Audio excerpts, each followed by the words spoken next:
try one more time, because usually that is when the breakthrough comes. Hi you all, welcome back to another episode of Prospering Property, where we prosper properly as his property. Today I want to share with you all my journey on becoming a flight attendant, with the hopes that it encourages you to keep going with whatever it is that God has called you to do, or that is on your heart to do.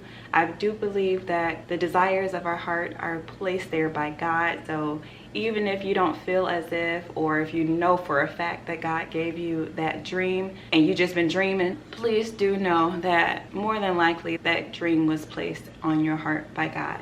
God knows our hearts. So I would like to encourage you that when it feels like the road is getting tough, like where you just feel like giving up because you have had enough, you've been trying and you've been trying and you've been trying, but you keep getting one no after the other. It feels like everybody is closing the door in your face. That is your sign that you are on the right path and to keep going.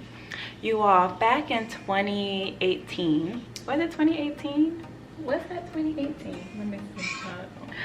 Hold on, child. Wow, yeah, 2018. All right, you all, so back in 2018, all right, let's go before that. Back in 2016, I was working as a leasing agent, and one of the residents came in. It was an older woman who was like very, very stylish, very well put together. She came in to renew her lease, and in the midst of us talking, she commented on my smile and how pleasant I was and how she felt I would make a good flight attendant.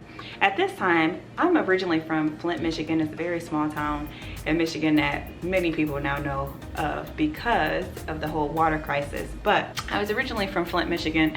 So there are certain things that I was not exposed to as a child. And one of those is being flight attendants. I had never taken a flight before at that point in time. So she said I would make a great flight attendant. I said, oh, wow, why? And she then went on to share her story of how she used to work for Continental before they merged into United, and how it changed her life and it really made her who she was today. After that conversation with her, I went and I did all of this research on flight attendants. I'm talking YouTube videos. I went to the library, got books, anything I could do to find out more about being a flight attendant. I did it. I mustered up the courage finally after all of that research to just start applying, because I did read and hear many times that you will face a lot of no's in the aviation industry before you actually get your foot in the door. And that was true for me. Maybe 50 or 60 interviews in a course of those 2 years, and every single time I got a no. My dream was to become a Delta flight attendant. If you're unfamiliar with the aviation world, then Delta is one of the hardest airlines there is to get employed by as a flight attendant in America. You have to go through a one-way video interview, you have to pass a phone interview, and then you have to do a in-person group interview where they put you in a room with a bunch of different people and you all do different various activities, and then eventually you actually go sit down one-on-one with someone and you have an interview,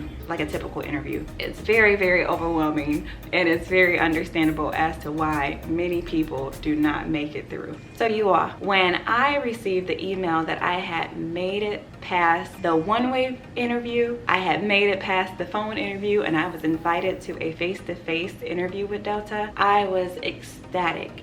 At that particular time, I was also in beauty school, and my graduation date was February 14th of 2018. It so happens that the day I was supposed to fly out for my interview was also February 14th of 2018. So I graduated. And then right after my graduation, I headed over to the airport, took a flight to Atlanta, and I felt like it was fate that on the day that I graduate is also the day that I fly out for a face-to-face with Delta. You all, your girl was like, oh, I made it, before I had even had that group interview. So the very next day I do the group interview, and you know, I'm on pins and needles. I wanted to look the part of a Delta flight attendant, so I was not being myself. I was not being authentic to me when I look back on it now. I also had on acrylic nails. I had never had acrylic nails except for the day of my senior prom. So, and that was in 2009. So that goes to show you, like, I was not a nail, I'm still not a nail girly. but it wasn't a nail girly. So I had actually broke one of my thumbnails on the day of the actual interview. And so I was very self-conscious about it because I'm walking around with 4 acrylic nails and nothing on my thumb, and you need your thumb for everything, and it was my dominant hand at that. So yeah, very awkward for me, and that also played into it, but God makes no mistakes. So I did not get the job, and when I received my rejection email, I took scissors to my hair and cut all my hair off. I was hurt, I was crushed, because this was my dream and I was rejected. And I had spent 2+ years, went back to school, all so I could be hired as a Delta flight attendant. About 2 weeks later, I received an email from a private charter. They were inviting me to an in-person interview. At the time, I didn't know anything about them, had never heard of them, but during those days, I would apply to any and every airline just so I could get as much experience as possible interviewing with airlines, because again, my goal was to become a Delta flight attendant. The day of the interview, I was a little bit nervous because again, I had just cut all of my hair off, and so I had like this fade with a part on the side, and I was like, ooh, I do not look the part of a flight attendant. So I threw on a wig, and you know, on the drive over to the hotel where they were holding the interviews, the thought came to my mind of like, why are you getting excited? You're just going to get rejected anyway. So instead of me going over possible answers, I was like, you know what, forget it. I'm just gonna go with the flow, and I'm going to be myself. Because I had reached a point where I felt defeated and I was giving up. And although I had gave up, I still said, let me see it through. And after that, I wasn't going to apply to become a flight attendant anymore. That was going to be the end of the road. And you all, that day, I got hired on the spot with that private charter, and my life changed, and I went places that Delta would have never taken me. So I say all of this to say, a lot of times, your breakthrough comes when you're ready to give up. When you have said, you know what, after this, I'm not trying it no more. I'm tired.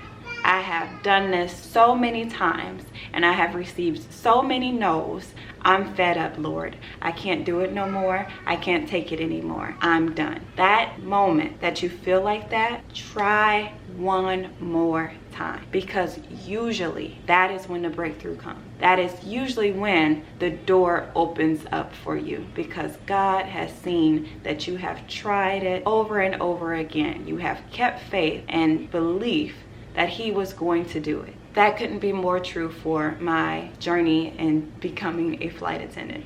The pieces fell into place, so much so that I didn't even have to move. Usually with becoming a flight attendant, you usually have to move to one of their bases. With that private charter, I didn't have to move. They wanted me based in Las Vegas, and that's where I lived. The airport was literally a 5-minute drive away from me. So what God has for you is for you. Keep faith, keep trusting in what it is that He told you. Keep trusting in what your heart is desiring, because when it is your time, it is going to be your time, and it's going to work and flow so beautifully that it's something that only God can do, and God did. So you all keep going, be encouraged, keep in the fight. You got this. Do not give up. As always, let's continue to prosper properly as His property. Prospering property.